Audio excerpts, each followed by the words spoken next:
nasa biyahe tayo. So update lang tayo no, dito sa Metro Manila. So yan, nandito tayo sa MacArthur Bridge, Maynila.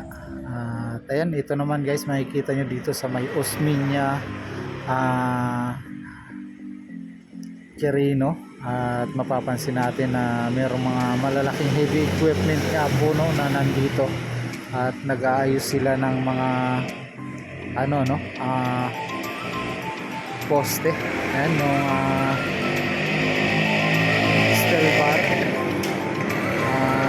Para nga po yan sa mga poste dito no, na sa isang ramp na ginagawa nila dito sa may Quirino at saka Osmeña. Ayan, dito sa may papuntang Makati at saka Quirino, Maynila. Makikita natin mga ano no, malalaking equipment na nag-angat yung crane para ayan makapaglagay na sila ng steel bar para mabuhusan na nila no yung poste na yan.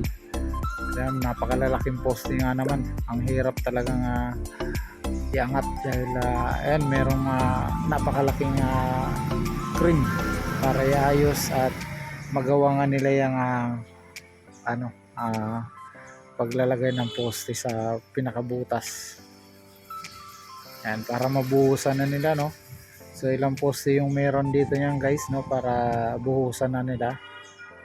Yan, para mapatibay yung pundasyon, ilang buwan bago mapatuyo. So dito to guys no, sa may side na ng Osmeña at corner naman ng Quirino sa Maynila. Ayan.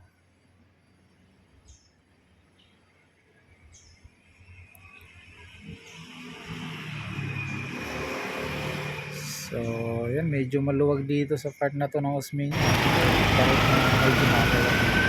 So, dito naman guys, sa part na to, sa may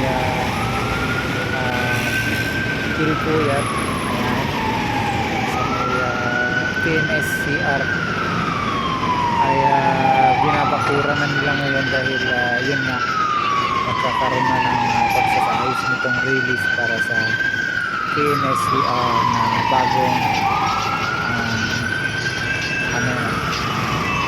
biyahe na Malolos to Bicol, Bulacan to Bicol na train. So napakaganda dahil tuloy-tuloy na nga po itong project na to, inaayos na nga po nila yung mga release. So napakaganda.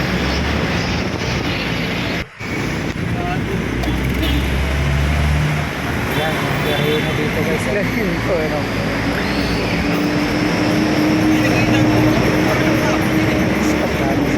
Kala ko buti. Paangat yung pit ko eh. so dito naman guys, kung mapapansin nyo, yung center island dito sa may harapan ng City Hall, start nga doon sa may part ng Lagos-Nilad ay mayroong mga bagong tanim na halaman no, dahil yung mga lumang halaman natuyot nga no, dahil sa sobrang init. Kaya ayan, mayroong mga bagong tanim ngayon dito na halaman na nilagay nila. Ayan.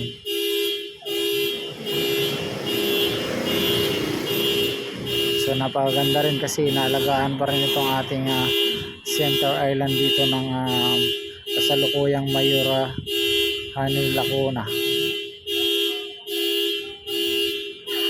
So napakaganda kasi tingnan guys pag meron talagang mga nakatanim. So dito sa part na to wala pang nakatanim hindi pa nila tapos. Ayan, so hanggang dito sa may part ng Loton.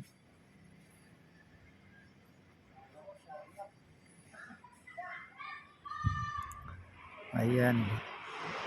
Alam nyo guys, yung mga papadumi lang dito, yung mga street dwellers na minsan dyan natutulog sa part na yan. Ayan, kung mapapansin nyo. So yun yung nagsisira din ng mga halaman dyan.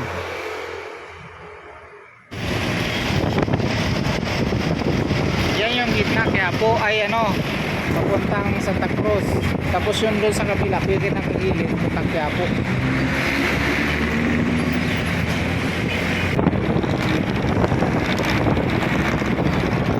Ayan, nandito na rin tayo sa Binondo, Jones Beach. Ganda talaga dito eh.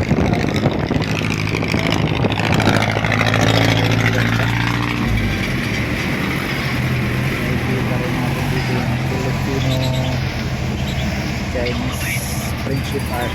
Ayan. See you sa aking next update.